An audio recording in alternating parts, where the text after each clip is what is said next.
Good morning, boys and girls. And today we are still moving on with the seventh chapter from your text, Vistas, the chapter titled Evans tries an O level. Until now, we have covered to the part wherein Evans has successfully evaded, uh, escaped from prison once again, holding on to his name as he was more popularly known as Evans the Brick. And now it's up to the governor to catch up to him and to sort of break his plan as to how he succeeded in escaping from the prison. So in the previous video we had captured till page 86, and today we move on to page 87. Alright, so moving on with the text and reading from the text. The receptionist wasn't the same girl who had booked him in, but the change was definitely for the better, as he wouldn't be bothering with breakfast, ordered the Daily Express and asked for an early morning call at 6:45 a.m. Tomorrow was going to be another busy day. So by the time Evans returned to the hotel where he was staying, the hotel named the Golden Lion, it was all well and good. The only change that he saw was that the receptionist was different. It was a different girl now. But then it was a change for the better. She was replaced by a more beautiful looking girl. And so he wasn't complaining at all. So he said that he shouldn't be bothered with breakfast and he should be woken up at exactly 6:45 a.m. and he should be handed the newspaper, after which he was going to have a very busy day. He whistled softly to himself as he walked up the broad stairs. He had sort of liked the idea of being dressed up as a minister dog collar and everything. Yes, it had been a jolly good idea for McLeary to wear two black fronts, two collars, but that top collar, phew, it had kept on slipping off the backside. And there had been one panicky moment when to stop the collar springing apart before Stephens. They had got their little problem worked out all right, though. A pen stuck in the mouth whenever the evil eye appeared at the peephole. Easy. But all that fiddling about under the blanket with the black front and the stud at the back of the collar, that had been far more difficult than they had ever bargained for. Everything else had gone beautifully smoothly, though in the car he had found everything they had promised him. Soap and water, clothes, the map. Yes, the map. Of course, the Auden survey map of Oxfordshire. He had got some good friends, some very clever friends. Christ. He unlocked his bedroom door and closed it quietly before him, and then stood frozen on the spot, like a man who had just caught a glimpse of the Gorgon. So he was moving to his room, and all the while he was thinking about how wonderful of a plan that was, which was executed wonderfully.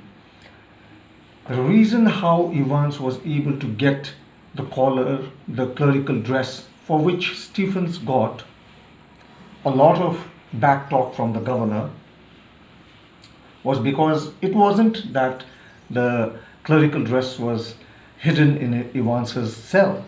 In fact, it was the supposed McLeary, alright? McLeary Chithena, he was Evans's friend who acted to be McLeary. The real McLeary was tied up in his room. So the supposed McLeary, let's say, he was wearing two sets of clothes, two clerical shirts, two collars. And remember the scene where the exam was being given and Stephens used to peep through the peephole every 2 minutes, then every 1 minute. So at that time, the exchange was going on. And Evans listened to pencil mukmara khekte. That was supposed to be a signal. The pencil in the mouth meant that the guard was looking because Evans was facing the door. All the while, McLeary was trying to open the second set of clothes, which was meant for Evans.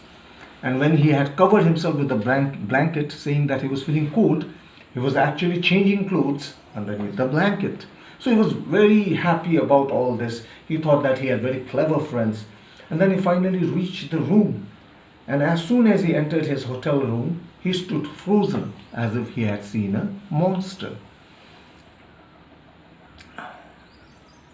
Sitting on the narrow bed was the very last man in the world that Evans had expected or wanted to see. "It's not worth trying anything," said the governor quietly, as Ivan's eyes darted desperately round the room. "I got men all round the place." Well, there were only two really, but Evans needn't know that. He let the words sink in. "Women too. Didn't you think that the blonde girl in the reception was rather sweet?" Evans was visibly shaken. He sat down slowly in the only chair the small room could offer and held his head between his hands. For several minutes there was utter silence. Finally he spoke. It was the bloody correction slip, I suppose." "Well," the governor failed to mask the deep satisfaction in his voice, "there are a few people who know a little German." Slowly, very slowly, Evans relaxed. He was beaten and he knew it. He sat up at last and managed to smile ruefully.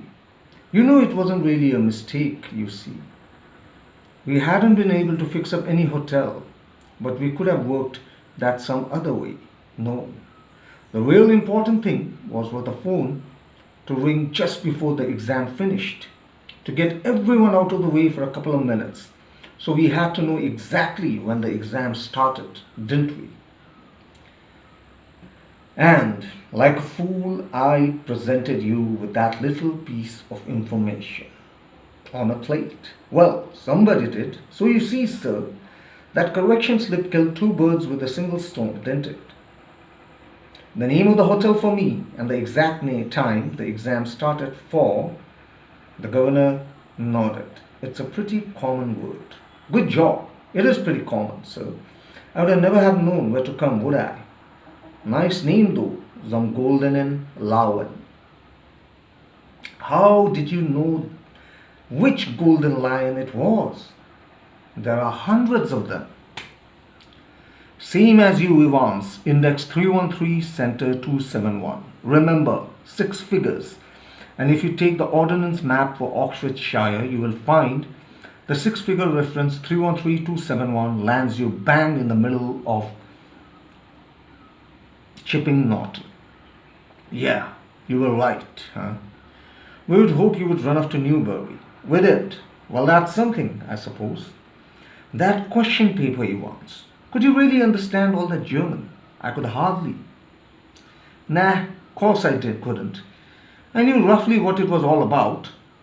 But we just hoped it would throw a few spanners in the works. You know, sort of muddle everyone a bit." The governor stood up. "Tell me one thing before we go. How on earth did you get all that blood to pour over your head?" Evans suddenly looked a little happier. "Clever, sir. Very clever that was. How to get a couple pints of blood into a cell, eh? Well, there's none there to start off with. And when the invigilator, shall we say, gets searched before he comes in, sir, you can well ask about that, but I don't know if I ought to tell you. After all, I might want to use that particular. Anything to do with the little rubber rings for piles, perhaps." Evans grinned feebly. "Clever though, wasn't it? Must have been a tricky job sticking a couple of pints. Nah, you got it wrong, sir. No problem about that, no. Nah, it's the clotting, sir, you see. That's the big trouble. We got the blood easy enough. Pig's blood it was, from the slaughterhouse of Kidlington. But to stop it clotting, you have to mix your own actual blood with 1/10 of its own volume of 3.8% trisodium citrate. Didn't know that, did you, sir?" The governor shook his head in a token of reluctant admiration. "We learn something new every day, they tell me. Come on, my lad." Evans made no show of resistance, and side by side the two men walked down the stairs. "Tell me, Evans, how did you manage to plan all this business? You had no visitors. I've seen to that. You had no letters." "I've got lots of friends, though." "What's that supposed to mean?" "My German teacher, for a start." "You mean? But he was from the technical college." "Was he? Evans was almost enjoying it all now. Ever check upon him, sir? God Almighty, there's far more going than I. Always will be, sir. Everything ready? Asked the governor as they stood by the reception desk. The van The van's out in the front, sir, said a pretty blonde receptionist. Evans winked at her, and she winked back at him. It almost made his day. A silent prison officer handcuffed and recaptured Evans, and together the two men clambered awkwardly into the back seat of the prison van. And so, Evans reached his room, and at that moment he was shocked beyond words when he saw the governor sitting on his bed. And he couldn't even run away because the governor said, don't even try to escape, all right? We have this place covered. And even though he had brought only two men with him, a woman and a man, he thought that Evans needn't even know that. He'll believe because I have already captured him. So Evans also gave up. He just sat down, and the two of them, they had a talk, all right, about how things transpired. And Evans and the governor, they talk about how it was. First, Evans asked the question as to how did he know that he was hiding here? And the governor says from the ordinance, from the center number and the examination center. Remember, Evans was giving index number 313, center 271. So it was made to believe that it was the center number and the subject code. But actually it was the location on a map of Oxfordshire, and the governor was able to break that code.